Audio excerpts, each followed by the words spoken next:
Abide in me as I abide in you. Those of us who've been in the church for a while, and perhaps doing some Bible study, will be familiar with this phrase from the Gospel of John. But this notion of abiding isn't really an intuitive one, is it? For one thing, the word abide isn't really one that we use a lot, that we hear a lot. If you look it up in the dictionary, most definitions for abide focus on what it means to abide by, as in following a rule or some kind of ruling by a judge. In fact, it was hard to find the phrase abide in and to get a definition for that. But I finally found this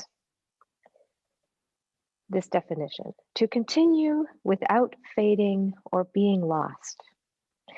To continue without fading or being lost, as in a feeling or a memory. And that I really like. It fits with how I usually hear this passage from John. It's a comforting vision, conjuring up the notion of grapevines and lush grapes hanging off the branches of the vine, including a deep sense of connection and of not being alone. To continue to abide in without fading or being lost. Now, often the image of the vine and branches has been taken to be a metaphor for the church. And in the history of the church, baptism has been understood to be the way that someone is grafted, if you will, onto the vine and into God's grace. The church, of course, being the vessel of God's grace. Even before the rise of the institutional church, when Christianity was still more of a movement than its own religion, we see the importance of baptism as the fundamental rite of inclusion. The way someone professed their faith and was symbolically made new in the death and resurrection of Christ, and then entered into belonging in the community. Which is why the story of the Ethiopian eunuch being baptized, this morning's first reading we heard from the book of Acts, is such an extraordinary story to define. At the outset, an angel tells Philip to go south to the road that goes down from Jerusalem to Gaza. And we're told that this is a wilderness road. Philip does this, and when he gets to the road, he sees a chariot. And the Spirit, we're told, tells him to approach it. And as he does, Philip hears someone reading aloud the words from the prophet Isaiah.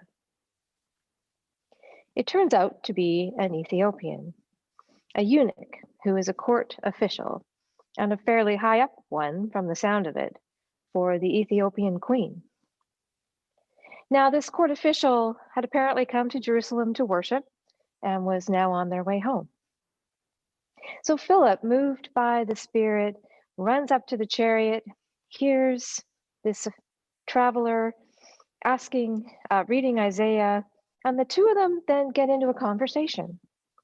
The traveler asks for help in interpreting this passage, and Philip, obliges, and we're told, then shares the good news of Jesus. Then an opportunity presents itself. The chariot is passing by some water, and the eunuch points and says, "Look, what is to prevent me from being baptized? Right here, right now." And we hear they command the chariot to stop, and both of them, Philip and the eunuch, get out, enter into the water, and Philip baptizes this traveler, this court official. Now, an interesting thing about this story, there is actually a lot of information, a lot of detail given about this traveler right at the outset.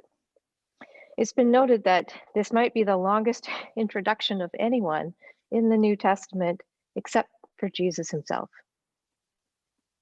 It's almost as if the details about this person are as important as the action of the story itself.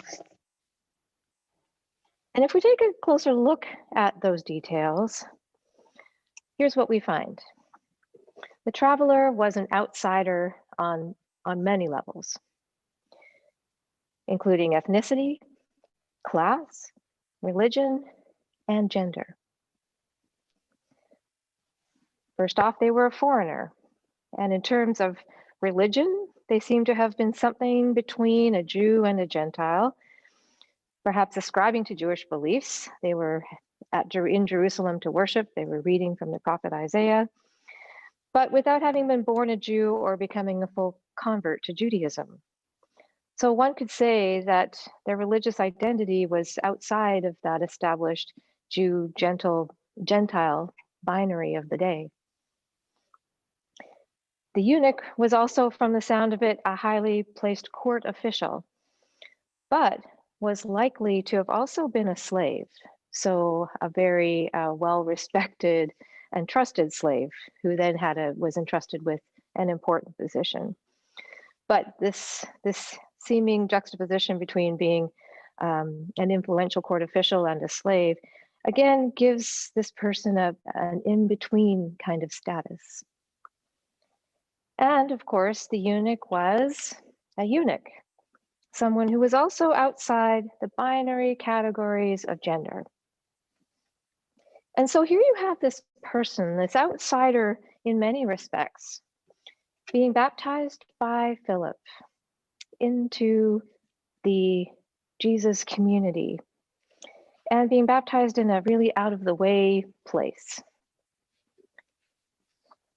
Now, we shouldn't discount the significance of where this story takes place. It's been suggested that maybe one of the reasons this encounter and the baptism of the eunuch is made possible, because it seems like an unlikely scenario, is because it happened in a between kind of space, outside of the usual setting. It happened on the road at midday, an unusual time for travelers to be out. And it happened outside of Jerusalem, quite out of the way, in fact, in the middle of a wilderness road. This might lead us to wonder if, in fact, some of the most transformative moments for us and others and our encounters with one another and with God come when we manage to step outside of human-made boundaries and conventions. I mentioned earlier that the image of the vine and branches has often been taken to be a metaphor for the church. But given the Christian church's history of excluding and judging, and frankly, wounding those who don't fit within its narrow concept of what is good, and often of requiring one to conform and often to deny aspects of one's personhood and identity in order to be included, I'm not sure we want to or should be equating the vine with the church. I am the vine, says Jesus. Christ consciousness, the spirit of love and self-giving and inclusion and mutual relationship, that is what connects us to the life-giving source of all and produces fruit in us. And the church can be a representation of that. It can be a vessel for God's grace, but only if it and its members and branches, if you're going to use that metaphor, only if they truly embody and abide in Christ and in the way of Christ. And that includes being willing to be pruned, if we were to continue with the metaphor, to allow Christ's word and way to abide in us. Or rather, we might say to access the word and the way that are already embedded within us, but which might be deeply buried under layers of conditioning and hurt. For it's those layers of experience and teaching and conditioning that I think cause us and the communities we belong to continue to judge and exclude others based on fear, self-preservation, and promotion. And so along with other destructive habits and patterns of the mind that we can pick up over time, We need to ask God to prune away the biases and assumptions that have been nurtured in us, perhaps by family, probably by society and culture, and maybe even by our religion. You know, those biases that limit how we see others, that put boxes around other people and groups, and keep us and our status quo and our perceived status as God's beloved and chosen at the center of the conversation. Because it's when Christ is at the center, when Christ abides in us and among us, when the word of life and love and grace abides in us and among us, that we are then able to see and encounter and serve Christ in others. Then we begin to understand that God's grace extends to all, that Christ abides in everyone who allows the word to take root in them, and that the categories we set up for who is in and who is out, who has access to God's grace and who we have to be in order to belong, those categories all become dead weight that can be pruned.